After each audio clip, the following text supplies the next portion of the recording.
The drive to Hill House felt like a descent into madness.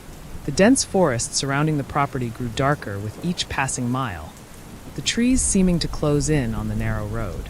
Agent Sarah Langdon, the leader of this special task force, couldn't shake the feeling of being watched. Her fingers tightened around the steering wheel as she glanced in the rearview mirror, catching a glimpse of a shadow darting between the trees. She blinked and it was gone, but the unease lingered. The rest of the team, seated in the back of the heavily armored van, were silent. The air was thick with tension, each member lost in their thoughts. They had all read the reports. Hill House was no ordinary haunted mansion. People had disappeared, others were found torn apart, and a few survivors had been driven insane, muttering incoherent ramblings about demons and shadowy figures. The van shuddered as they finally reached the gates of Hill House. The iron gate, twisted and rusted, creaked open as if inviting them in.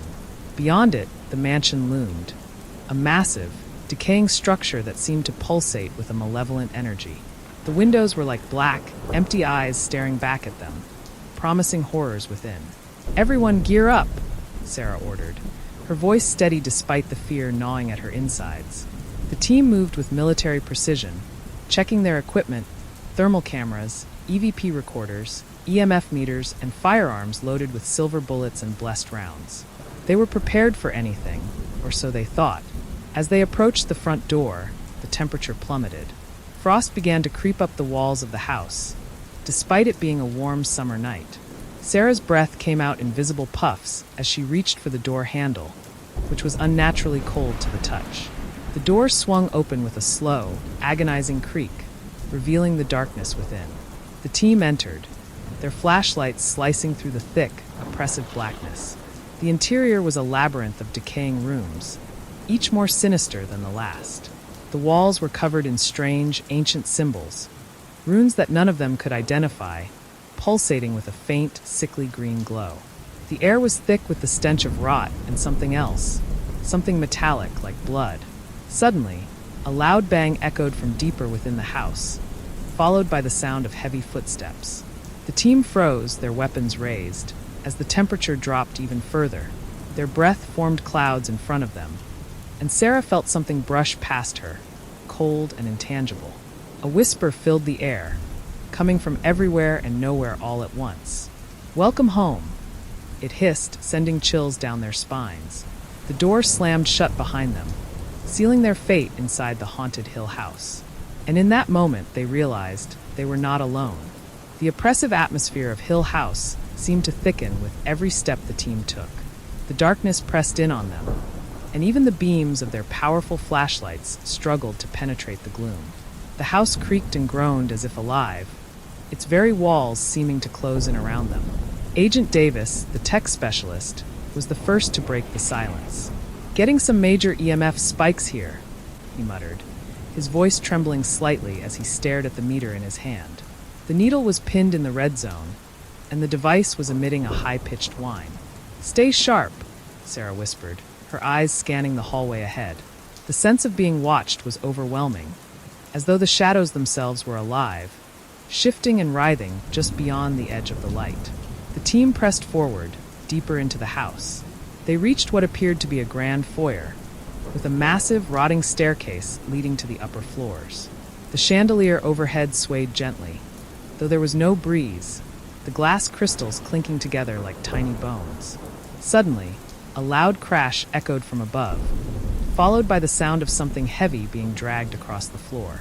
The team snapped into action, weapons raised as they moved towards the noise. The air grew colder with each step, their breath now coming out in thick clouds. As they reached the top of the stairs, they found themselves in a long hallway lined with doors, each one slightly ajar. A foul stench emanated from one of the rooms, and Sarah nodded for Davis to check it out. Davis cautiously pushed the door open, his flashlight revealing a room in total disarray. The furniture was overturned, deep claw marks gouged into the wooden floors and walls. But what drew his attention was the bed in the center of the room. Bloodstains soaked the sheets, and a trail of dark, congealed blood led from the bed to the open closet. "Guys, you need to see this," Davis called out, his voice shaky. The rest of the team joined him, their eyes widening as they saw the blood. Sarah motioned for Davis to open the closet, and with trembling hands he complied. As the door creaked open, a figure lunged out at him, screaming in terror. It was a woman, her face pale and gaunt, her clothes torn and stained with blood. She collapsed into Davis's arms, babbling incoherently about shadows and monsters. "Help me! They're coming!" she shrieked, her eyes wide with terror as she clung to him. But before anyone could react, the room grew even colder, and the lights flickered violently. A low growl rumbled through the house, reverberating through the walls. The woman's eyes rolled back into her head, and she began convulsing violently. Davis tried to hold on to her, but a powerful force yanked her from his grasp and threw her against the wall with a sickening crack. The growling intensified, and suddenly, from the shadows, a massive, twisted figure emerged, half human, half beast, its eyes glowing with an unnatural light. The creature let out a blood-curdling roar and charged at the team, its claws gleaming in the dim light. And then all hell broke loose. The creature's roar reverberated through the walls of Hill House, echoing like a war drum, announcing the beginning of a nightmare. Agent Sarah Langdon shouted for the team to scatter as the beast charged, its claws tearing through the air with a swiftness that belied its monstrous size. Davis barely dodged in time, the creature's claws slicing through the wall where his head had been just moments before. "Move! Get to cover!" Sarah screamed, her voice cutting through the chaos. The team scattered into the various rooms lining the hallway, each member seeking a hiding spot from the rampaging beast. Sarah dove into the nearest room, slamming the door behind her, her heart pounding in her chest. She found herself in a bedroom, eerily pristine compared to the rest of the house. The bed was neatly made, a porcelain doll sitting atop the pillows, its glassy eyes staring directly at her. Sarah ignored the creeping unease the doll caused and quickly scanned the room for anything that could be used as a weapon or an escape route. Outside, the sounds of battle raged on, shouts, gunfire, and the creature's guttural growls. She could hear her team fighting for their lives, but the house seemed to muffle the noise, as if it were absorbing the violence into its very walls. She couldn't stay hidden forever. She needed to regroup with the others. But as she turned towards the door, it began to slowly creak open, seemingly on its own. A cold wind swept through the room, extinguishing the dim light from her flashlight. Sarah's breath caught in her throat as the temperature plummeted. The porcelain doll on the bed suddenly fell to the floor, its face shattering into pieces.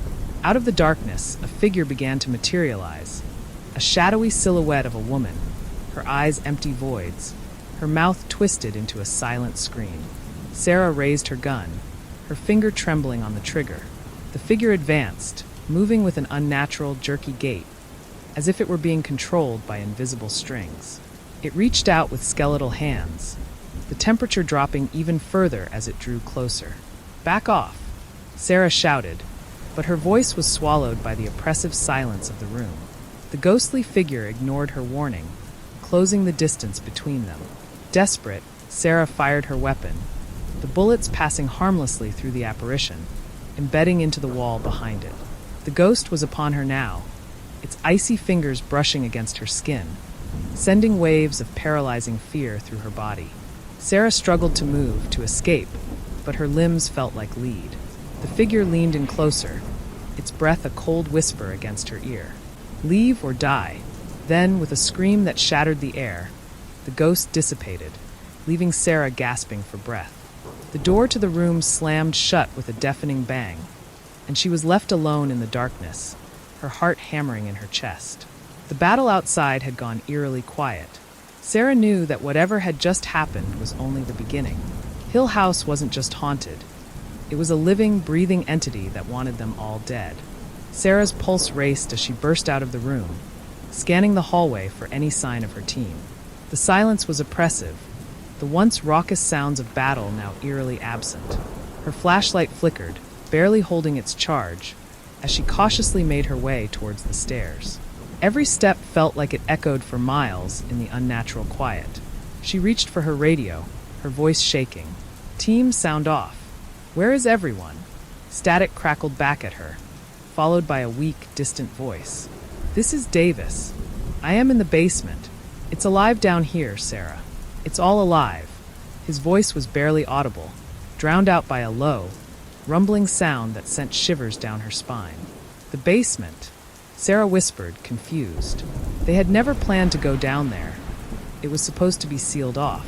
She glanced down the hallway where the stairs descended into darkness. Every instinct screamed at her to avoid the basement, to leave and regroup outside. But Davis was down there, and she couldn't leave him behind.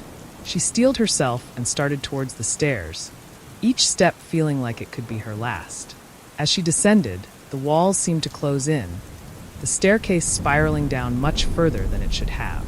The air grew thick, oppressive, making it difficult to breathe.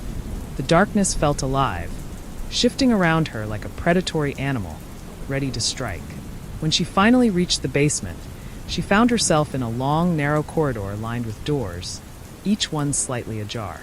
The smell of decay was overwhelming, the air thick with the stench of rot and mold. She called out to Davis, but her voice seemed to disappear into the void, swallowed by the darkness. She reached the end of the corridor, where a large metal door stood ominously closed. Blood was smeared across the handle, and deep claw marks marred the surface. Sarah hesitated, her hand trembling as she reached for the door. She pushed it open slowly, her heart pounding in her chest. Inside was a room that looked like it had been torn from the depths of hell.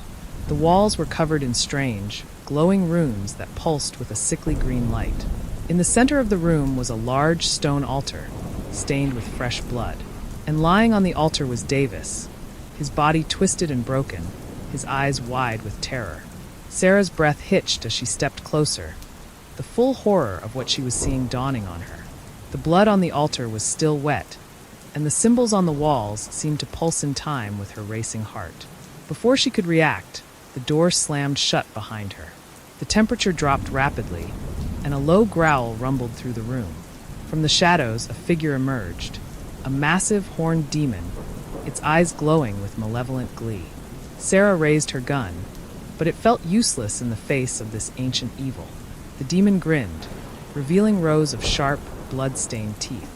"Welcome to my domain," it hissed, its voice a deep, resonating growl that shook the very foundations of the house. And with that, it lunged. Sarah's scream echoed off the cold stone walls as the demon lunged toward her, its claws outstretched, glistening with the blood of its previous victims. With no time to think, she threw herself to the side, narrowly avoiding the beast's attack. Her heart pounded in her chest as she scrambled to her feet, her breath coming in ragged gasps. The demon's laughter filled the room, a deep, guttural sound that reverberated in her bones. It moved with an unnatural fluidity, its twisted body seeming to bend and shift in ways that defied logic.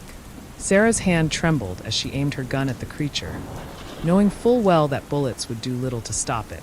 But in this moment of pure terror, it was the only thing she had. She fired off a round, the gunshot deafening in the enclosed space. The bullet hit the demon square in the chest, but it didn't even flinch. Instead, it cocked its head to the side, as if amused by her feeble attempt to fight back. The air around it seemed to shimmer with heat, distorting its already grotesque features. "Foolish mortal," it growled, its voice like grinding stones. "Your weapons are useless here. This is my domain, and you are nothing but prey." The demon's eyes blazed with a sickly green light as it advanced on her, its massive form blocking out the weak light from her dying flashlight. Sarah backed away, her mind racing for a way out. But the room felt like it was closing in on her, the walls narrowing, trapping her in this hellish nightmare. Just as the demon was about to strike, the symbols on the walls flared brightly, casting the room in an eerie green glow. The demon recoiled, hissing in pain as the light touched its skin. Sarah seized the opportunity, darting past the creature toward the door. She reached for the handle, but the metal was searing hot, forcing her to pull her hand back with a yelp of pain. Desperation clawed at her as she looked around the room, her eyes landing on the stone altar where Davis's body lay. The symbols etched into the altar's surface were glowing even brighter than those on the walls, pulsing with an energy that she could almost feel in her bones. It was as if the altar itself was alive, feeding off the blood of the dead. With no other options, Sarah made a split-second decision. She grabbed Davis's blood-soaked knife from the altar and slashed at her own hand, smearing her blood over the symbols. The room erupted in a blinding flash of light, and the demon let out a blood-curdling scream as it was engulfed by the energy. The light faded as quickly as it had come, leaving Sarah standing alone in the darkened room. The demon was gone, but the air was still thick with its malevolent presence. Her hand throbbed from the self-inflicted wound, blood dripping onto the stone floor. She stumbled back toward the door, which now swung open easily at her touch. But as she stepped into the hallway, she knew she wasn't safe yet. The house was alive, and it wanted her dead. The corridor stretched before her like an endless tunnel, the walls dripping with something dark and viscous. The air was heavy with the stench of decay, mingled with the faint coppery scent of blood. Every step Sarah took felt like wading through a thick, oppressive fog that threatened to suffocate her. She had no idea where she was going. All she knew was that she had to keep moving. As she rounded a corner, she heard a faint whisper, like the rustling of dry leaves in the wind. It was a voice, but distorted, as though it were coming from a great distance. Sarah froze, her heart hammering in her chest, as the whisper grew louder, clearer. "Sarah, come to me." The voice was familiar, hauntingly so. It was Davis, but how could that be? She had seen his lifeless body on the altar, his eyes frozen in terror. Yet here he was, calling out to her from the darkness. "Davis?" she called out hesitantly, her voice trembling. "Where are you? Help me. I'm in pain." The voice was weak, desperate, tugging at her heartstrings. Against her better judgment, Sarah began to follow the sound, her footsteps echoing in the empty corridor. The walls seemed to close in around her, the shadows growing longer, darker. She came to a door at the end of the hallway, slightly ajar, with light seeping through the cracks. Her hand hovered over the handle, her mind screaming at her to turn back, to run. But she couldn't ignore the voice of her friend, even if every instinct told her it was a trap. She pushed the door open and stepped inside, her breath catching in her throat. The room was a twisted mockery of a hospital ward. The beds lined with bodies covered in blood-soaked sheets. The walls were lined with instruments of torture, rusted scalpels and needles, all coated in a thick layer of congealed blood. In the center of the room, Davis lay strapped to one of the beds, his body broken and mangled, but somehow still alive. His eyes, filled with pain and fear, locked onto hers. "Sarah, please, help me," he rasped, his voice barely above a whisper. She rushed to his side, her hands trembling as she tried to free him from the restraints. But as soon as she touched the leather straps, the room erupted in a cacophony of screams, agonized, tortured wails that pierced her very soul. The bodies on the other beds began to thrash and writhe, their sheets falling away to reveal twisted, deformed faces, their eyes glowing with malevolent hatred. They reached out with skeletal hands, clawing at her, their nails digging into her skin, drawing blood. Sarah screamed as they pulled her away from Davis, their grip like iron, dragging her toward a shadowy figure at the back of the room. The figure stepped into the light, revealing a face that was all too familiar, her own. The doppelganger grinned, its eyes glowing with a sinister light as it raised a blood-stained knife. "Your turn, Sarah," it whispered, before plunging the blade into her chest. The knife plunged into Sarah's chest, but there was no pain. Instead, the world around her seemed to freeze, as if time itself had come to a halt. The doppelganger's twisted grin remained fixed in place, its eyes burning with an unnatural light. Sarah looked down, expecting to see blood pouring from the wound, but instead, there was only darkness, an inky void that spread across her skin like a living shadow. She tried to scream, but no sound came out. Her voice was trapped in her throat, choked by the creeping blackness that now consumed her. Panic surged through her, but her body refused to move, held captive by the dark force that had taken hold of her. The room around her flickered like a dying light bulb, the walls warping and distorting, as if the very fabric of reality was being torn apart. Suddenly, the darkness within her exploded outward, engulfing everything in its path. The room was swallowed by the void, the beds, the bodies, and even the doppelganger disappearing into the abyss. Sarah felt herself falling, tumbling through the endless darkness, with nothing to grab onto, nothing to stop her descent. As she fell, she heard voices, whispers in the dark, twisted and malevolent. They spoke in a language she didn't understand, but their tone was unmistakable, taunting, mocking her as she spiraled deeper into the void. She tried to close her eyes, to block out the voices, but they only grew louder, more insistent, until they were all she could hear. Then, with a jarring thud, she hit solid ground. The impact knocked the breath out of her, and she lay there for a moment, dazed and disoriented. Slowly, she opened her eyes, expecting to find herself in the same hospital room. But instead, she was somewhere else entirely. She was in a long, narrow hallway, the walls lined with cracked, yellowed tiles that reeked of mildew and decay. The air was thick with an oppressive silence, broken only by the distant drip of water echoing through the corridor. Dim, flickering lights hung from the ceiling, casting eerie shadows that seemed to writhe and twist on their own accord. Sarah pushed herself to her feet, her legs shaky and unsteady. She looked around, trying to get her bearings, but the hallway seemed to stretch on forever, with no end in sight. There were no doors, no windows, no sign of any escape. She was trapped, lost in this endless maze of darkness and despair. As she took a step forward, a cold breeze swept through the hallway, carrying with it the faint sound of footsteps, slow, deliberate, getting closer. Sarah's heart raced as she turned to face the direction of the sound, her breath catching in her throat. From the shadows at the far end of the hallway, a figure emerged, a tall, thin man in a tattered, blood-stained coat. His face was hidden in shadow, but his eyes glowed with a sickly yellow light. The Shadowman. He moved with an unnatural grace, his feet barely touching the ground as he glided toward her. Sarah took a step back, her hands trembling, but there was nowhere to run, nowhere to hide. The Shadowman's presence was suffocating, a cold dread that wrapped around her like a vice. "Your soul belongs to me," he whispered, his voice a chilling hiss that sent shivers down her spine. "You can't escape, not now, not ever." Sarah backed away, her mind racing for a way out, but the hallway was closing in on her, the walls closing in like a living trap. The Shadowman reached out with a skeletal hand, his fingers curling around her wrist, his touch ice-cold.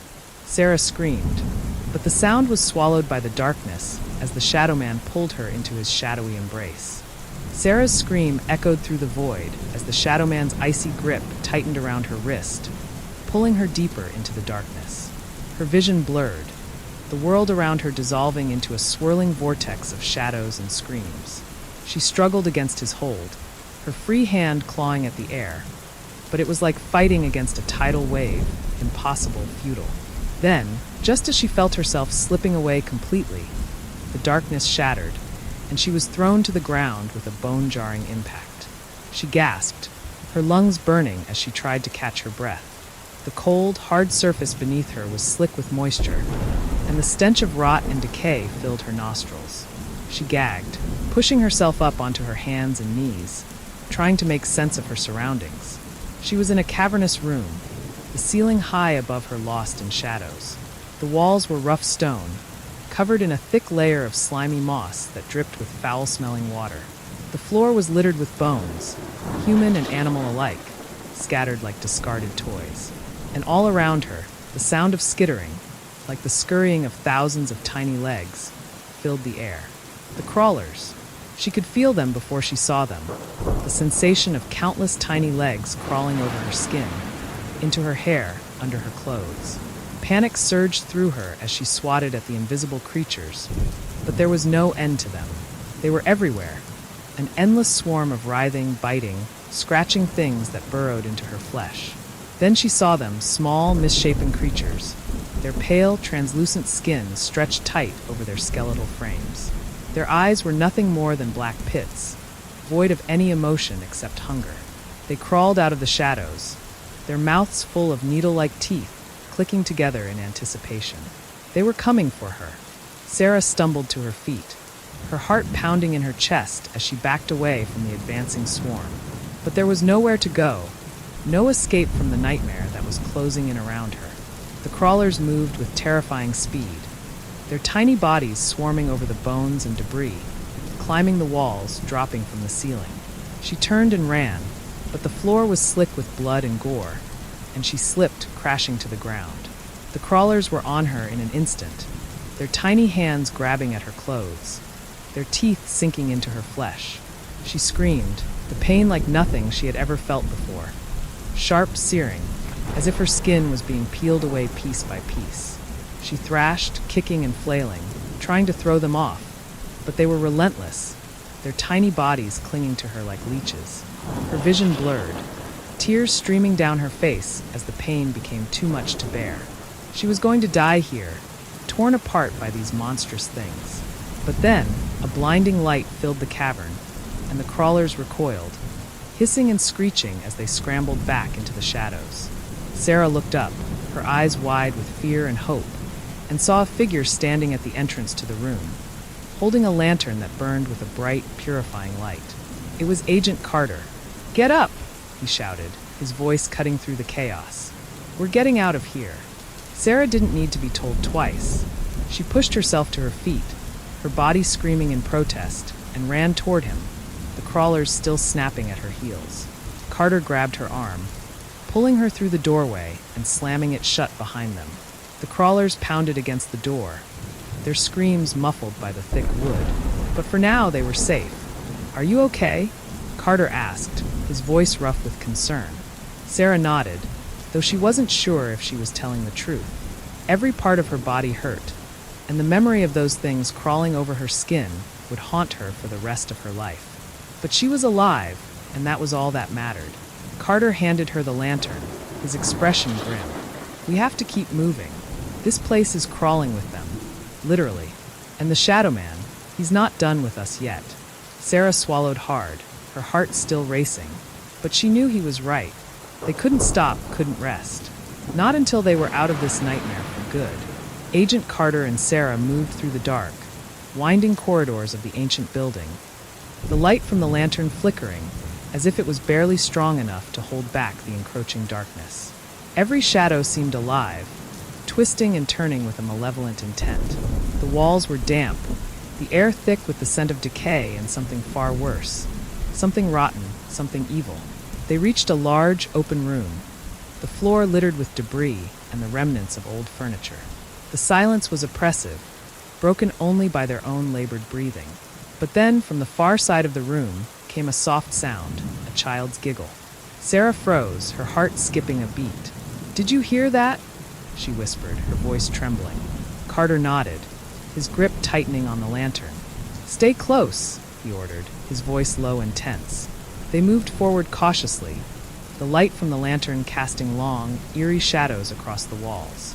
As they approached the source of the sound, they saw them, 3 children, standing in the middle of the room. Their clothes were tattered and covered in dirt, their skin pale and lifeless. But it was their eyes that sent a chill down Sarah's spine, black, soulless voids that seemed to swallow the light. The children stared at them, unmoving, their expressions blank and empty. But then, as if on some unspoken command, they began to smile wide, unnatural grins that stretched their faces into grotesque masks of malice.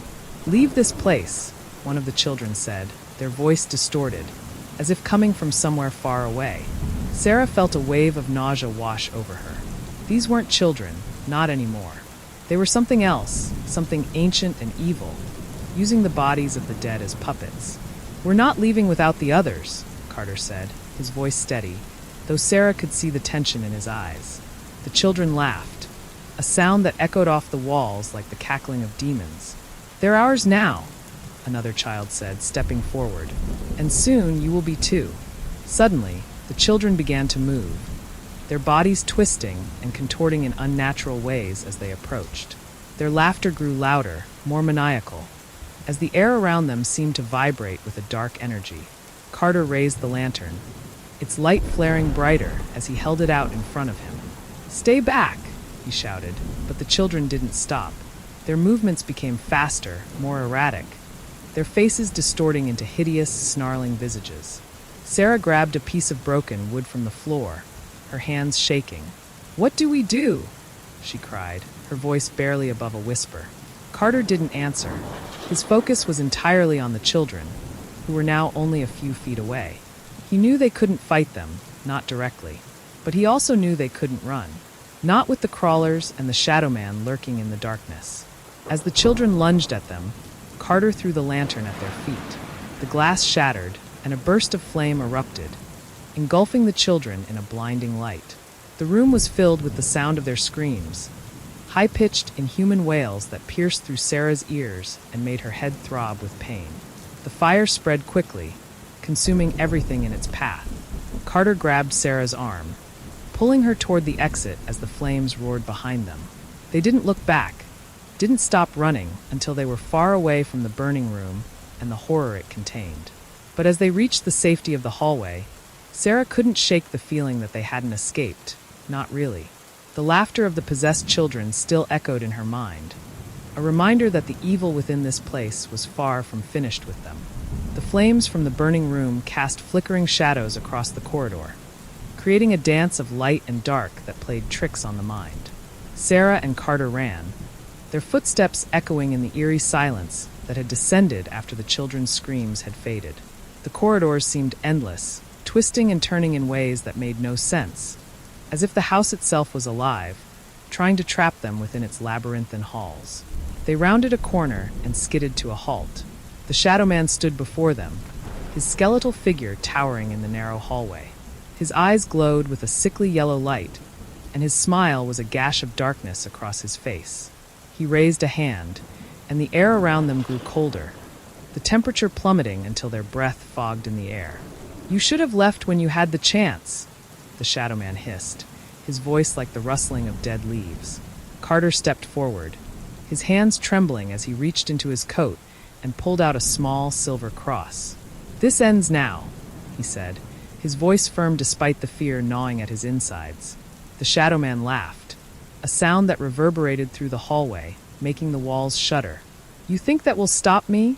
he sneered, his voice dripping with contempt. "You have no idea what you're dealing with." But Carter was undeterred.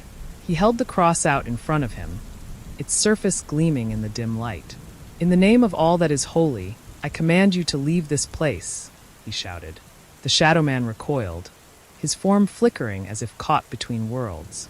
But instead of retreating, he seemed to grow larger, his shadow stretching across the walls until it consumed the entire hallway. The air crackled with dark energy, and Sarah felt a pressure building in her chest, making it hard to breathe. "Foolish mortal," the shadowman spat, his voice now a deep, guttural growl. "I am beyond your petty symbols and empty words."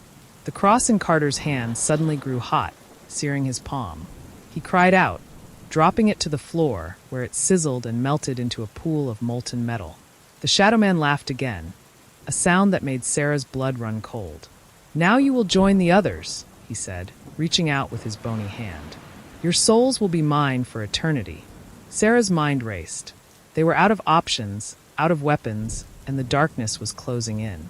But then she remembered something she had seen in the burning room. Among the debris, there had been a small, ornate box, untouched by the flames. She had grabbed it without thinking, shoving it into her pocket in the chaos. With trembling hands, she pulled out the box and opened it. Inside was a small vial of holy water, the liquid glowing faintly in the dim light. It was their last hope. With a cry of desperation, Sarah flung the vial at the shadowman. The glass shattered against his chest, and the holy water splashed across his body. For a moment, nothing happened. Then the shadowman screamed, a sound so loud and terrible that it shook the entire house. His form began to writhe and twist, his skin bubbling and hissing as the holy water burned him. "You cannot defeat me," he howled, but his voice was weakening, growing fainter with each passing second. Sarah and Carter watched in stunned silence as the shadowman's form disintegrated, dissolving into a cloud of black smoke that was quickly swallowed by the darkness. The hallway fell silent, the oppressive weight of the evil presence lifted at last. But the victory felt hollow. They had survived, but at what cost? The others were gone, lost to the darkness, and the house still stood, its secrets buried deep within its walls, waiting for the next unfortunate souls to uncover them. As they stumbled out into the cold night air, the first rays of dawn breaking over the horizon, Sarah looked back at the house one last time. The windows were dark, the the shadows still and lifeless.